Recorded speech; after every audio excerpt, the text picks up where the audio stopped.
ಆತ್ಮೀಯ H16 news ಅರ್ಥಾತ್ ಹೇ ಸೀತಾರಾಮಗೆ ಸ್ವಾಗತ. ನಾನು ನಿಮ್ಮ MI ಅಥವಾ ಮಲ್ಲಪ್ಪ ಜೋತಾವರ್. ಆದ್ಮೇಲೆ ಈಗ ತಾವು ದಿನ ಸುದ್ದಿಗಳನ್ನ ಅದರ ಜೊತೆಗೆ ವಿಶೇಷತೆಗಳನ್ನ ನೋಡ್ತಾ ಹೋಗಿ ವಿಶೇಷ ಈ ಮೊದಲನೇ ಸುದ್ದಿಯನ್ನು ನೋಡಿ.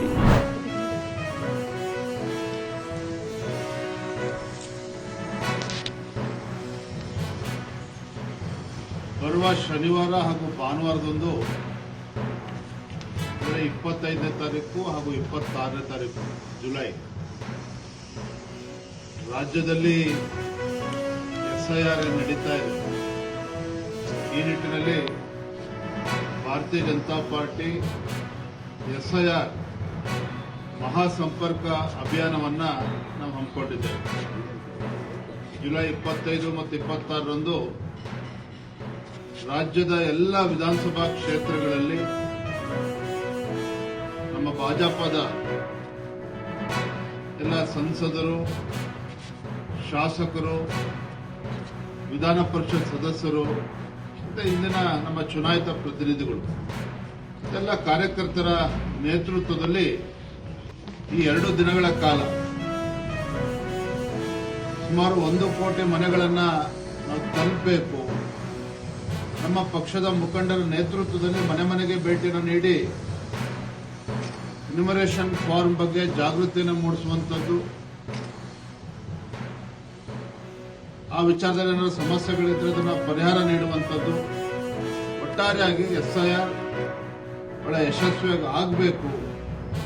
ಈ ನಿಟ್ಟಿನಲ್ಲಿ ಮಹಾಸಂಪರ್ಕ ಅಭಿಯಾನ SIR ಮಹಾಸಂಪರ್ಕ ಅಭಿಯಾನವನ್ನು ಜುಲೈ 25 ಮತ್ತು 26ರಂದು ನಾವು ಹಮ್ಮಿಕೊಂಡಿದ್ದೇವೆ. ಪ್ರತಿಯೊಬ್ಬ ಕಾರ್ಯಕರ್ತರು ಕನಿಷ್ಠ 20 ಮನೆಗಳನ್ನು ತಲುಪಬೇಕು. ಎನ್ಯುಮರೇಷನ್ ಫಾರ್ಮ್ನ ಭರ್ತಿ ಮಾಡುವಂಥದ್ದನ್ನ ಅವ್ರಿಗೆ ಹೇಳ್ಕೊಡುವಂಥ ಕೆಲಸ ಆಗಬೇಕು. ಈ ನಿಟ್ಟಿನಲ್ಲಿ ಒಂದು ಮಹಾಸಂಪರ್ಕ ಅಭಿಯಾನವನ್ನು ಕೂಡ ನಿನ್ನೆ ದಿನ ನಾವು ಘೋಷಣೆ ಮಾಡಿದ್ದೇವೆ.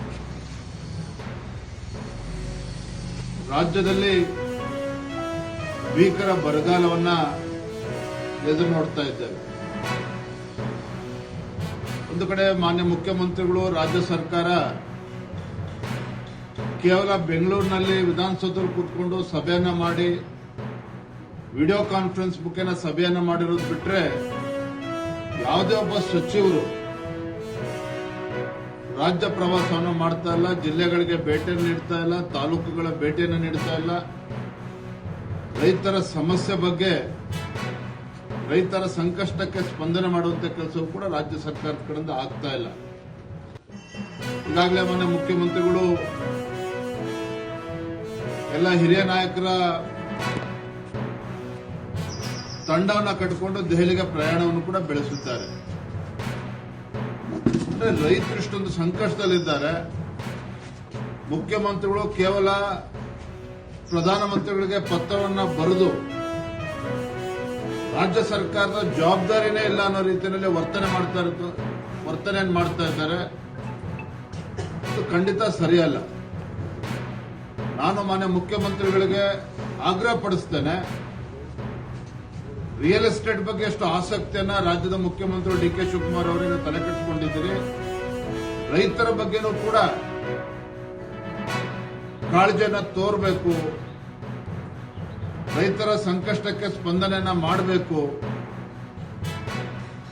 ಬಿತ್ತನೆ ಮಾಡದೆ ಹೊತ್ತು ರೈತರು ಬೀದಿಗೆ ಬರ್ತಕ್ಕಂಥ ಪರಿಸ್ಥಿತಿ ಇದೆ. ಬಿತ್ತನೆ ಮಾಡಿರುವಂತ ರೈತರು ಕೂಡ ಇವತ್ತು ಮೊಳಕೆ ಹೊಡೆದೇನೆ ಕೂಡ ಮಳೆ ಇಲ್ಲದೇನೆ ಬೀದಿಗೆ ಬರುವಂತ ಪರಿಸ್ಥಿತಿ ನಿರ್ಮಾಣ ಆಗಿದೆ. ಹಾಗಾಗಿ ಬರದ ಪರಿಸ್ಥಿತಿಯನ್ನ ಸರಿಯಾದ ರೀತಿಯಲ್ಲಿ ರಾಜ್ಯ ಸರ್ಕಾರ ಕೈಗೆತ್ತಿಕೊಳ್ಳಬೇಕು, ರೈತರ ಸಂಕಷ್ಟಕ್ಕೆ ಸ್ಪಂದನೆ ಮಾಡಬೇಕು. ಸಚಿವರುಗಳು ಜಿಲ್ಲಾ ಪ್ರವಾಸಗಳನ್ನು ಮಾಡಬೇಕು, ಹಳ್ಳಿಗಳಿಗೆ ಹೋಗಿ ಭೇಟಿಯನ್ನು ಕೊಡಬೇಕು, ರೈತರ ಅಹವಾಲನ್ನ ಸ್ವೀಕಾರ ಮಾಡಬೇಕು, ಅವರ ಪರಿಸ್ಥಿತಿಯ ಬಗ್ಗೆ ಅಧ್ಯಯನ ಮಾಡಬೇಕು. ಕೇಂದ್ರ ಸರ್ಕಾರಕ್ಕೆ ಕಾಯ್ದೆನೆ ಹಿಂದೆ ಅನೇಕ ಉದಾಹರಣೆಗಳಿದ್ದಾವೆ. ಹಿಂದೆ ಭಾಜಪ ಸರ್ಕಾರ ಇದ್ದಾಗ, ಯಡಿಯೂರಪ್ಪ ಅವರು ಮುಖ್ಯಮಂತ್ರಿಗಳಾಗಿದ್ದಾಗ ಏಕಾಂಗಿಯಾಗಿ ನೆರೆ ಸಂದರ್ಭದಲ್ಲಿ ಯಾವ ರೀತಿ ಪರಿಹಾರವನ್ನು ಕೊಟ್ಟಿದ್ದಾರೆ ಅನ್ನೋದು ಕೂಡ ನಮ್ಮ ಕಣ್ಮುಂದಿದೆ. ಹಾಗಾಗಿ ಎಲ್ಲವನ್ನು ಕೂಡ ಪರಿಗಣಿಸಿ ತಾವು ಈ ರಾಜ್ಯದ ಮುಖ್ಯಮಂತ್ರಿ ಅನ್ನೋದನ್ನ ಅರ್ತು ರೈತರ ಸಂಕಷ್ಟಕ್ಕೆ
ಒಂದು ಕಡೆ ಮಾನ್ಯ ಮುಖ್ಯಮಂತ್ರಿಗಳು ರಾಜ್ಯ ಸರ್ಕಾರ ಕೇವಲ ಬೆಂಗಳೂರಿನಲ್ಲಿ ವಿಧಾನಸಭೆ ಸಭೆಯನ್ನ ಮಾಡಿ ವಿಡಿಯೋ ಕಾನ್ಫರೆನ್ಸ್ ಸಭೆಯನ್ನ ಮಾಡಿರೋದು ಬಿಟ್ಟರೆ ಯಾವುದೇ ಒಬ್ಬ ಸಚಿವರು ರಾಜ್ಯ ಪ್ರವಾಸವನ್ನು ಮಾಡ್ತಾ ಇಲ್ಲ, ಜಿಲ್ಲೆಗಳಿಗೆ ಭೇಟಿಯನ್ನು ನೀಡ್ತಾ ಇಲ್ಲ, ತಾಲೂಕುಗಳ ಭೇಟಿಯನ್ನು ನೀಡ್ತಾ ಇಲ್ಲ. ರೈತರ ಸಮಸ್ಯೆ ಬಗ್ಗೆ, ರೈತರ ಸಂಕಷ್ಟಕ್ಕೆ ಸ್ಪಂದನೆ ಮಾಡುವಂಥ ಕೆಲಸವು ಕೂಡ ರಾಜ್ಯ ಸರ್ಕಾರದಿಂದ ಆಗ್ತಾ ಇಲ್ಲ. ಈಗಾಗಲೇ ಮಾನ್ಯ ಮುಖ್ಯಮಂತ್ರಿಗಳು ಎಲ್ಲ ಹಿರಿಯ ನಾಯಕರ ತಂಡವನ್ನು ಕಟ್ಟಿಕೊಂಡು ದೆಹಲಿಗೆ ಪ್ರಯಾಣವನ್ನು ಕೂಡ ಬೆಳೆಸಿದ್ದಾರೆ.